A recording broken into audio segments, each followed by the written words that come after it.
बिस्मिल्लाहिर्रहमानिर्रहीम। अस्सलाम वालेकुम व्यूअर्स, मैं आपकी होस्ट सबीन यूसुफ SY उमंग चैनल पर। मैं आज आपके साथ ऐसी शख्सियत का तज़किरा करूंगी जो किसी भी तारुफ की मोहताज नहीं। दिल्ली स्कूल का वो नाम जो बहुत ही मारूफ और बहुत ही मोहतरम और मुअज़्ज़ज़ सैयद इसरार अहमद शमसी साहब, जिन्होंने दिल्ली स्कूल के तालीमी मियार को ऐसे उसूलों पर रखा जिसमें तालीम के साथ अल्लाह और रसूल सल्लल्लाहु अलैहि वसल्लम की तालीमात और मुल्क से मोहब्बत के जज्बे को जिला बख्शी। व्यूअर्स, अगर हम सैयद इसरार अहमद शमसी साहब की बात करें तो वो इंतहाई काबिल और फ़हम व फरासत से नवाजे हुए बाउसूल इंसान हैं, जिन्होंने दिल्ली स्कूल की तालीमी मियार को बढ़ाने के लिए ऐसे उसूल और ज़वाबित बनाए जिसकी ख़ुद भी पाबंदी की। सैयद इसरार अहमद शमसी साहब, जो कि इंतहाई मोहतरम इंसान हैं, वो हमेशा दिल्ली स्कूल में दाखिला देने के लिए बच्चों की काबिलियत और इसके साथ उनकी ज़हानत को हमेशा अहमियत देते थे। आपने कभी भी दिल्ली स्कूल के मियार को गिरने नहीं दी। स्कूल गवर्नमेंट होते हुए भी पूरे पाकिस्तान में अपना नाम रोशन करता रहा। इसमें असातिज़ा कराम की ना सिर्फ मेहनत बल्कि वो तमाम निज़ाम था जिसके ऊपर बच्चों ने तालीम हासिल करके ना सिर्फ अपने वालिदैन का नाम रोशन किया बल्कि अपने असातिज़ा कराम और इस स्कूल का नाम भी बहुत ज़्यादा रोशन किया। व्यूअर्स, यूँ तो हम तमाम असातिज़ा कराम को खिराज तहसीन पेश करते हैं जिन्होंने बेहतरीन अंदाज में बच्चों की तरबियत करके आला तालीमी निज़ाम से मुशर्रफ किया।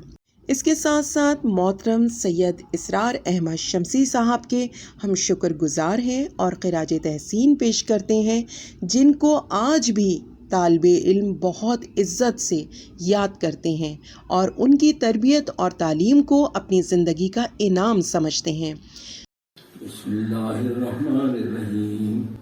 मेरे अजीज़ तालिबे इल्मों, ख़ासकर 1980 बैच के हर दिल अजीज़ जितने तालिबे इल्म थे, उनके अंदर जो जज्बा कार फरमा था अपने मुल्क से मोहब्बत, अपने मुल्क को तरक्की देना का, ये बदरदे अदम उनमें मौजूद था।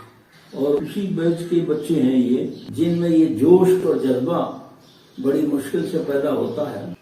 ये इस इदारे की, दिल्ली स्कूल की एक खूबी है जो मैंने अपने दौर में बच्चों के अंदर पैदा करने की कोशिश की।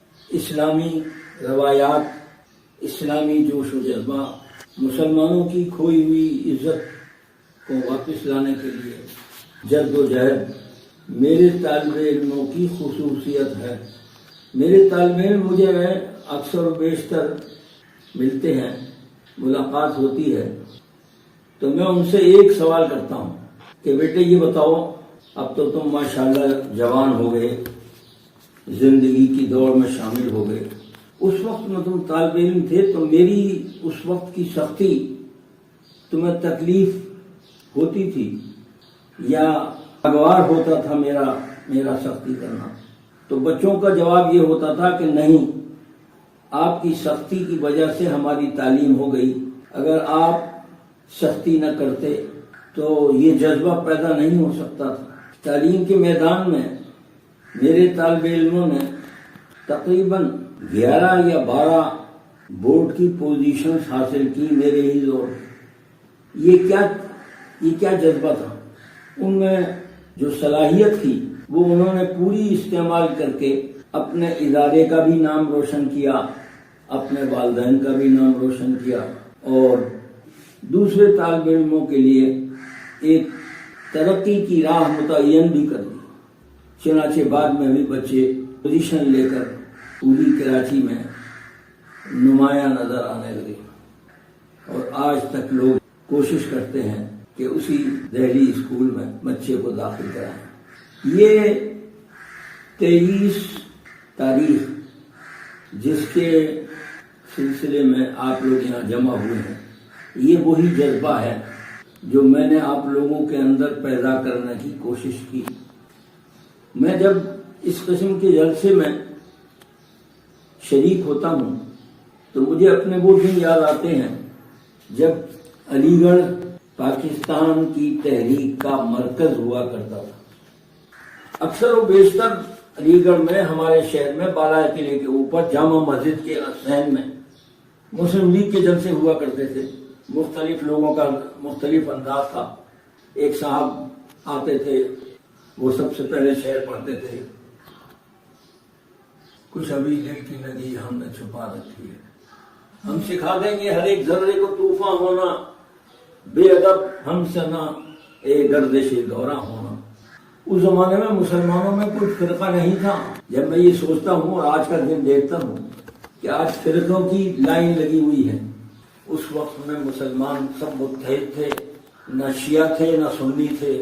میں نے تو ان دو فرقوں کے علاوہ نام ہی نہیں سنا اس زمانے میں، اور وہ بھی نظر نہیں آتے تھے۔ اتنے ملے جلے ہوئے تھے، اتنے آپس میں شیر و شکر تھے کہ یہی نہیں پتا چلتا تھا کہ اس میں شیعہ کون ہے، وہ پوچھتے بھی نہیں تھے۔ آج کل تو پہلے یہی بات پوچھتے ہیں، آپ کا کس فرقے سے تعلق ہے۔ یہ ہمارے اوپر سب سے بڑی لعنت ہے، اور آج بھی ہماری بربادی کا سب سے بڑا جو وجہ ہے وہ یہی ایک دوسرے کو کم تر سمجھنا۔ میں اپنے بچوں سے پوچھتا ہوں، کیا آج پاکستان اسی طریقے پر چلایا جا رہا ہے؟ وہ جذبہ، وہ چیز، وہ باتیں کون بتائے آپ کو کہ پاکستان کس مشکل سے بنا تھا؟ میں یہ باتیں آپ کو اس لیے سنا رہا ہوں، ہماری نسل کے لوگ، پاکستان بنانے والے لوگ، مسلمان اب ختم ہوتے جا رہے ہیں۔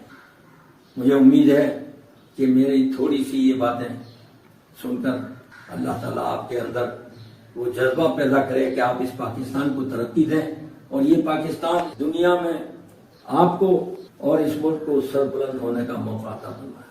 پاکستان زندہ باد۔